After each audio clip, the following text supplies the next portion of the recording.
Today, we're jumping straight into a really intense period. Shaista Khan versus Chhatrapati Shivaji Maharaj, specifically 1660 to 1663. We've got some fascinating history to get into. It's a critical time, absolutely. And to really get it, you need the backdrop, the political scene. So Aurangzeb's just taken the throne, right, after all that family infighting. A messy succession. Very. And his initial view of Shivaji, well, it was a bit complicated. He actually sent congrats after the Afzal Khan defeat. Curiously, while plotting against him. Well, yeah. At the same time, he's talking to the Adil Shah, Shivaji's other major rival. It was definitely a complex game of chess he was playing. Realpolitik, pure and simple, but things shifted once Aurangzeb was secure as emperor. Massively. Shivaji's power in the Deccan was growing, becoming a real thorn in the side of Mughal ambitions. That's when he appoints Shaista Khan. And Shaista Khan wasn't just anybody. Oh, not at all. He's the Amir Umara, like the top noble. Plus, he's Aurangzeb's maternal uncle. Huge status, tons of experience governing provinces. So a heavyweight, what was his specific mission? Officially. Governor of the Deccan. Official. Unofficially. Job number one was to crush Shivaji and take back those Bijapur territories Shivaji controlled.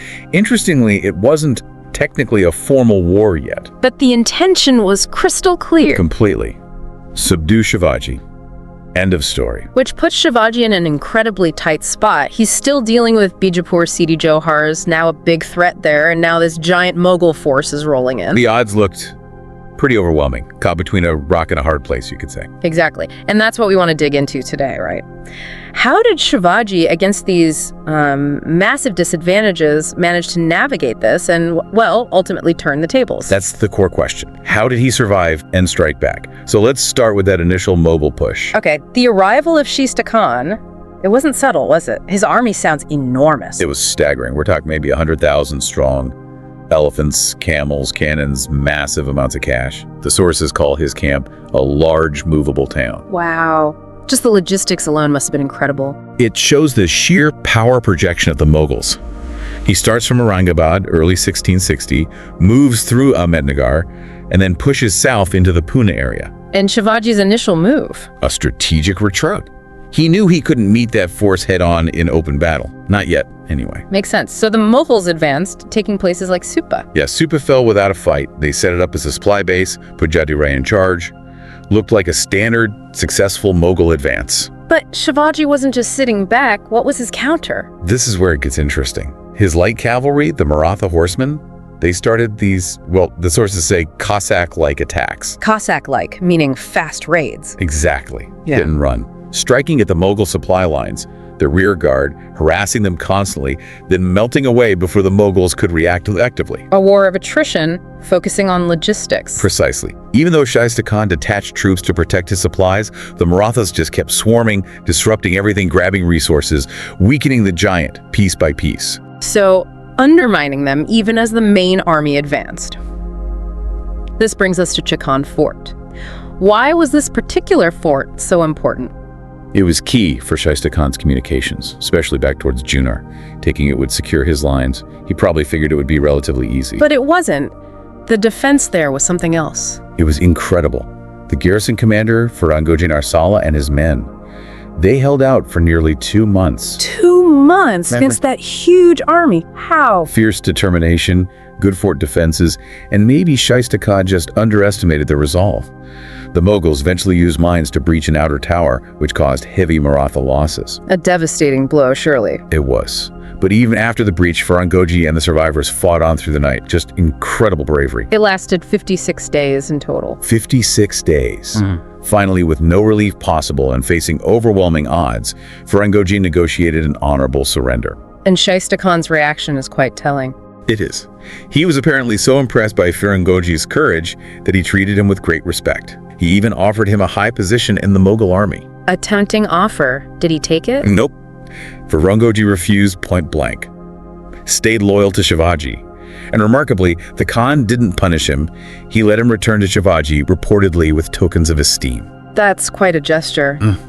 Meanwhile, Shivaji himself wasn't exactly having an easy time, was he? Not at all.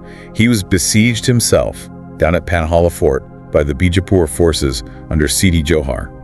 So, sending significant help to Chakan just wasn't feasible. He was pinned down. Pretty much.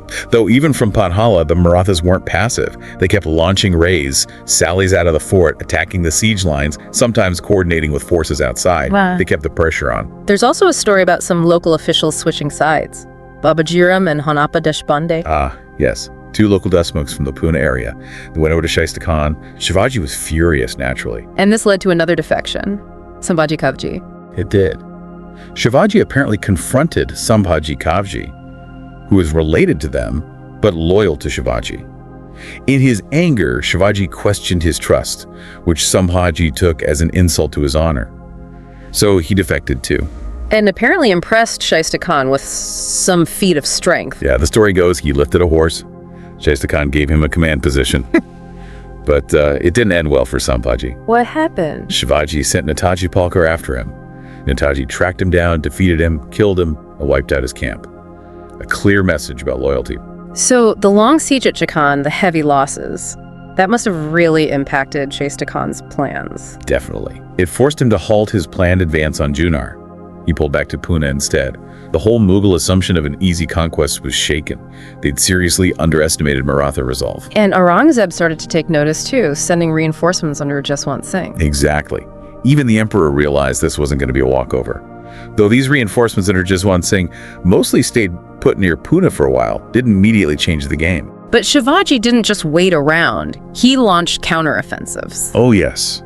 Morapant Pingale managed to recapture Kalyan Bhiwandi and forts north of Junar, showing they could take back territory. And Netaji Palkar. His raids sound legendary. They were incredibly bold. He pushed deep into Mughal territory, raiding towns all the way up to the Godavari River, places like Baligat, Parande, Udgir. He even raided near Aurangzeb itself. Right under the Mughals' noses. What was the effect? Massive disruption. Logistical chaos for the Mughals, collecting tributes, keeping the Mughal forces constantly looking over their shoulders. Netaji even won a significant fight near Ahmednagar against Mahakub Singh, grabbing a lot of booty. So the Marathas were taking the fight to the Mughals. Absolutely. It wasn't just defense, it was active offense, hitting them where it hurt. During this time, another fort fell, Prabhalgad, but with another story of fierce resistance. Yes, Prabhalgad, commanded by a Rajput, Keshar Singh. He and his garrison also held out bravely for a long time. But ultimately, they were overwhelmed. They were. Facing defeat, Keshar Singh, unwilling to surrender, ordered the women in the fort to perform Johar. The mass self-immolation. A terribly tragic choice. A horrific choice, born of desperation to avoid dishonor. After that, Keshar Singh and his remaining men fought to the last man. And Shivaji's reaction to this? Again, quite remarkable. He ordered the fallen Rajputs cremated with full military honors. He treated Keshar Singh's surviving family with dignity, ensured they were cared for, and eventually sent them home safely, even with gifts. It shows a respect for valor, even in an enemy. It really does. And there's that interesting little anecdote too, finding treasure at Prabhalgad after its capture. 4 lakhs of gold mowers, apparently. A bit of unexpected fortune amidst the thirding. You could say that, but the conflict kept grinding on. Netaji Palkar especially remained a thorn in the Mughal side. Still raiding around Ahmednagar and Aurangabad. Relentlessly, his cavalry was just too fast, too agile for the heavier Mughal columns to catch effectively. They were baffled. Though he did eventually suffer a defeat. He did. In one major clash, he was simply outnumbered and forced to retreat, though he fought bravely and got away. Some accounts say Rustam Jiraman might have helped him escape. Still, it showed the constant pressure. So despite all this Maratha activity, Shaista Khan is still entrenched in Pune, in the Lal Mahal no less. Yes, Shivaji's childhood home, built by Dadaji Kandadev. The irony and the symbolism must have been potent. And Shaista Khan knew Shivaji was nearby, up at Sinhagad Fort. Oh, absolutely. He was acutely aware. And after the bruising experience at Chakan, he wasn't taking chances. Strict security in Pune, Marathas barred from entering the camp easily. He was playing defense, not thinking about attacking Sinhagad directly. Risky. Way too risky. He'd learned his lesson about underestimating the Marathas. Meanwhile, up on Sinhagad, Shivaji's watching all this, holding councils of war. You can imagine the discussions, facing this huge Mughal army camped right there. Some advisors probably urged caution, maybe try to negotiate, play for time. But that wasn't Shivaji's style. Not really. His determination to resist was absolute. The sources talk about him having this intense moment, a psychical paroxysm, and predicting Shaista Khan's downfall, much like Afzal Khan's. A real conviction that he could win. A profound self-belief or belief in his cause. And this leads into that exchange of messages between them. Ah, yes, the taunts. Shaista Khan started it. He did. Sent a really arrogant letter calling Shivaji a wild ape, promising to hunt him down. Pure Mughal hauteur. And Shivaji's reply? Equally fiery. He basically compared himself to Rama defeating Ravana, vowing to crush Shaista Khan's army. No backing down there, setting the stage for something dramatic. Which brings us to the raid on the Lal Mahal, April 1663. Just an incredibly audacious plan. Almost unbelievable. But the planning was meticulous. Shivaji had agents inside Pune gathering intelligence. He even got help from a Maratha officer who was technically serving the Mughals. How did they get into the heavily guarded city? That was clever. They used the cover of a large wedding procession entering Pune. Perfect camouflage. And Shivaji himself was part of the raiding party. Absolutely. Disguised, armed, with a small elite group. Tanaji Malasara, Yasaji Kunk, his most trusted men. How did they actually get inside the Lal Mahal? This is where Shivaji's personal knowledge was crucial. He knew the palace inside out from his childhood. They found a small, possibly unsecured kitchen window. Unbelievable. Sneaking into the heart of the enemy camp, into the commander's own quarters. The sheer nerve is astounding. They got in, total surprise.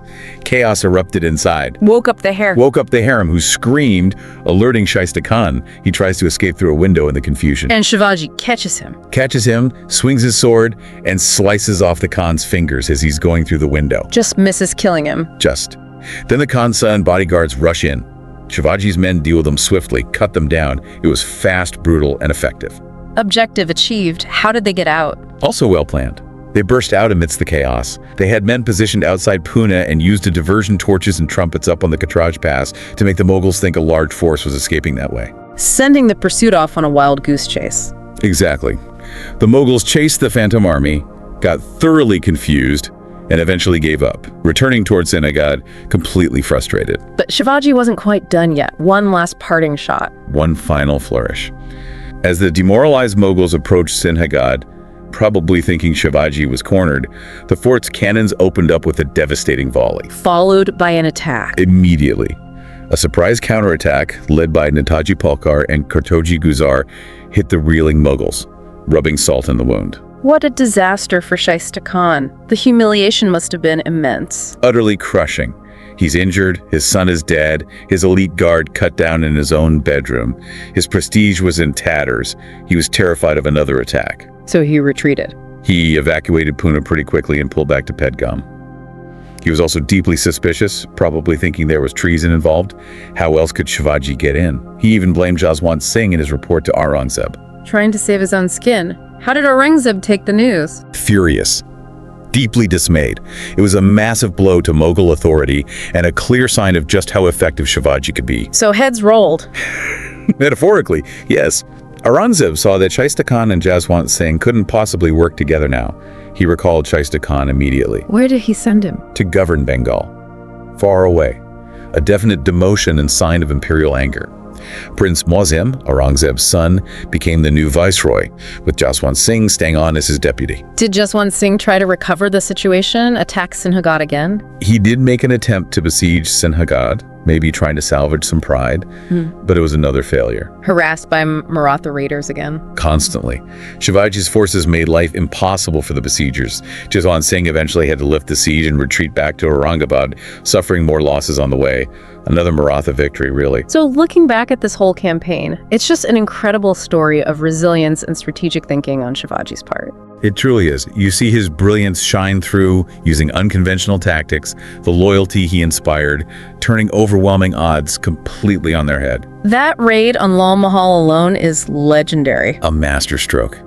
It wasn't just a military victory, it was a huge psychological blow to the Mughals. It showed that even the highest-ranking officials weren't safe. He didn't just withstand the storm, he created his own storm and sent the Mughals reeling. Absolutely. He inflicted a humiliating defeat on a top general and his massive army right in their own camp. Which really leaves you wondering, doesn't it? How much did this victory, this whole period, really change the game? How did it shape the future course of the Maratha relationship with the Mughals? And what does it tell us about power? That sheer numbers and resources aren't always enough against clever strategy, determination, and maybe just sheer audacity. Definitely food for thought. Thanks for taking this deep dive with us today. I hope you like this chapter. We need volunteers and sponsors to create content with even better quality and with more variety. If you wish to join this initiative as a volunteer or sponsor, please click the links given in description below. To help us reach more viewers, please like, comment, share, and subscribe to Biography Central. Thank you for your time. It means a lot. Namaste.